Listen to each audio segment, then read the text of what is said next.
इसके अंदर ओम के नियम का सत्यापन, ओम का नियम क्या था, ओम का नियम क्या होता है, किन किन नियमों के लिए सत्य होता है और किसके लिए माना जाता है, क्यों आया, किसने प्रतिपादित किया इसको, आज हम इसकी जानकारी करेंगे। देखिए पहले ओम के नियम का प्रतिपादन कैसे हुआ था, सॉरी मतलब कब हुआ था। तो ओम के नियम का प्रतिपादन पहले देखेंगे, सन 1826 ईस्वी को इसका प्रतिपादन किया गया था। यानी जो ओम का नियम का प्रतिपादन किया गया था सन 1826 ईस्वी को किया गया था और इसको जॉर्ज साइमन ने, ये जर्मन के रहने वाले थे, जिन्होंने इसका प्रतिपादन किया था। सन 1826 ईस्वी में जर्मन के वैज्ञानिक जॉर्ज साइमन ने इसका प्रतिपादन किया था। ये तो था आपका मतलब कब इसका आविष्कार हुआ, ठीक है, ओम का नियम का। अब ओम का नियम होता क्या है, ओम का नियम को कई प्रकार से इसका समझा जाता है। एग्जाम में अगर ओम का नियम लिखने को आता है तो केवल ओम का नियम लिख के देंगे, अगर कह रहा ओम के नियम का सत्यापन करिए तो इसके पूरे परिपथ बनाए जाते हैं, ठीक है। तो ओम का जो नियम होता है, तो ओम का नियम मैं आपको राइट करके दिखा रहा हूं कैसे। यदि किसी चालक की भौतिक अवस्था अपरिवर्तित रहे, यानी कहने का मतलब है यदि किसी चालक की भौतिक अवस्थाएं अपरिवर्तित रहे तो उनके सिरों के मध्य उत्पन्न युगांतर, तो उनके मध्य उत्पन्न युगांतर प्रवाहित धारा के अनुक्रमानुपाती होगा, ठीक। अब ये तो इसका के ओम का नियम है। अगर एक नंबर का पूछा जाता है तो इसको बेटा, यदि किसी चालक की भौतिक अवस्थाएं अपरिवर्तित रहें तो उनके सिरों के मध्य उत्पन्न युगांतर प्रवाहित धारा के अनुक्रमानुपाती होता है। अब इसका जो सूत्र होता है, सूत्र क्या बनेगा, यानी क्या है, अब इसके लैंग्वेज के अकॉर्डिंग बनाएंगे, ठीक है, लैंग्वेज के अकॉर्डिंग बनाएंगे। कहने का मतलब है, अब इसको जैसे क्या कह रहा, उसके सिरों के मध्य उत्पन्न विभवांतर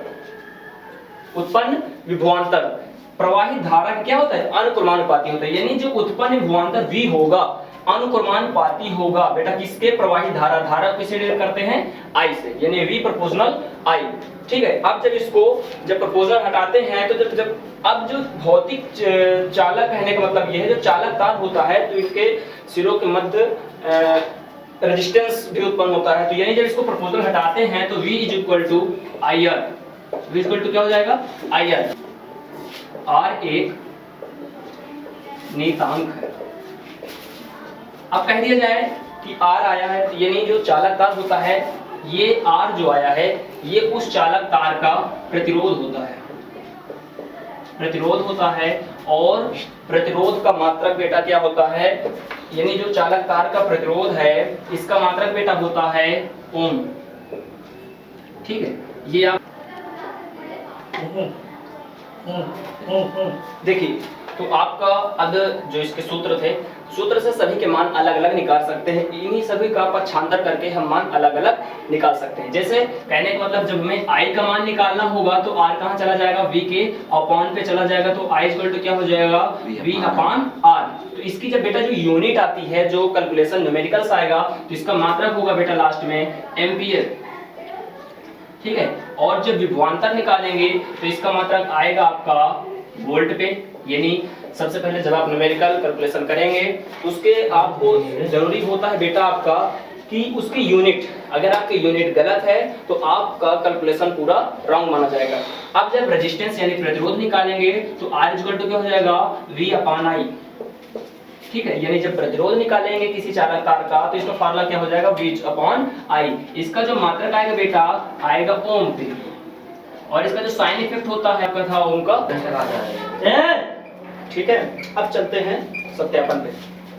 तो सत्यापन पे सबसे पहले समझेंगे कि इसका परिपथ कैसे बनाया जाता है, कैसे इसका स्ट्रक्चर बनाया जाता है, स्ट्रक्चर बनाना सीखेंगे। आपके सामने स्ट्रक्चर में दिखाऊंगा, ये है आपका स्ट्रक्चर, ठीक है। स्ट्रक्चर आपका ये है, इसे बताना चाहेंगे। ये आपका चालक तार है, यहाँ से ये आपका पूरा चालक तार है, और इसके समांतर क्रम में वोल्टमीटर लगा हुआ है, और श्रेणी क्रम में अमीटर लगा हुआ है, और कुंजी लगी हुई है, बैटरी लगी हुई है, और धारा नियंत्रक। यानी इस पे लैंग्वेज हम लिखेंगे कि ओम के नियम के अनुसार परिपथ में अमीटर, कुंजी, बैटरी, धारा नियंत्रक, ये चारों समान श्रेणी क्रम में जुड़े हुए हैं, तथा चालक तार के समांतर में वोल्टमीटर लगाया गया है। अभी स्ट्रक्चर नहीं बनाएंगे, इसका उपयोग बाद में मैं उसको बताऊंगा। अभी इसमें से कुछ ट्रिक्स आपको आज ही बताऊंगा, उसको जरूर समझेंगे, ठीक है। अभी बताऊंगा।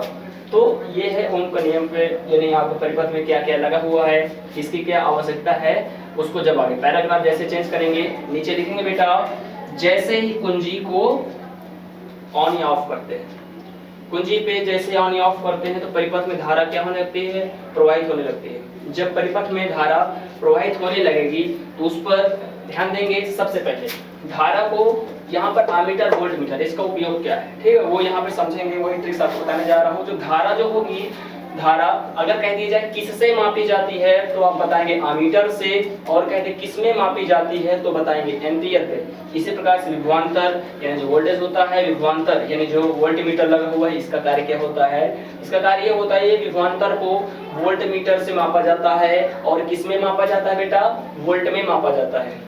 ये है आपके यूनिट्स, इनकी उपयोगिता है कि ये जो धारा, इसमें जब इफेक्ट यानी जो करंट फ्लो होगा वो कौन किसमें मापेगा। तो नीचे लिखेंगे कि जब परिपथ में धारा प्रवाहित होती है तो धारा को अमीटर के द्वारा तथा विभवांतर को वोल्टमीटर के द्वारा पढ़ लेते हैं। इस प्रकार से अब ये लैंग्वेज आप उस पे लिख सकते हैं, ठीक है। अब नीचे आता है धारा नियंत्रक का कार्य। लैंग्वेज आप रटेंगे नहीं, अगर यही जो लैंग्वेज हम बता रहे हैं अगर आप इसको पुट अप करेंगे तो भी इजी है, ठीक है। अब आता है धारा नियंत्रक, फिर नीचे पैराग्राफ चेंज करके लिख सकते हैं धारा नियंत्रक। यानी धारा नियंत्रक मतलब क्या होता है, धारा का नियंत्रण करने वाला, यानी धारा को हाई लो करके उसका नियंत्रण करता है, ठीक है। जब अगर हाई होगा तो ये लो कर सकता है, लो को हाई कर सकता है। तो धारा नियंत्रक जो होता है, यानी धारा नियंत्रक की सहायता से धारा के मान में अलग अलग परिवर्तन करके, यानी जब परिवर्तन करेंगे धारा को घटाएंगे, बढ़ाएंगे, प्लस करेंगे, माइनस करेंगे, उस प्रकार से फिर अमीटर और वोल्टमीटर के मानों को हम पढ़ते जाते हैं। इस प्रकार से यहाँ पर जो अमीटर यानी आई, अमीटर इधर एम्पियर, ये धारा का मान में जो पहले मान लीजिए हमने अमीटर में 0.5 कर दिया, फिर 0.7, फिर 0.9, फिर 0.11, फिर 0.13 इस तरह कर दिया। और इसकी यूनिट मान लीजिए आपकी वोल्टमीटर यूनिट दी हुई है 2, 4, 6, 8, 10 वोल्ट करके दी हुई, ठीक है। तो अब इसका जब ग्राफ बनता है, यानी जब I का मान जब 0.5 रहा होगा तो V का मान कितना रहा होगा 2। तो इस प्रकार से इसको इस तरह ये मिलाते जाते हैं, ऐसे करके ये ग्राफ आपका बनता जाता है। यानी ये आपका क्या बनता जाता है, सरल रेखा के रूप में ये आपका ग्राफ रेडी हो जाता है, ठीक है। ये था ओम का नियम, खत्म, ठीक।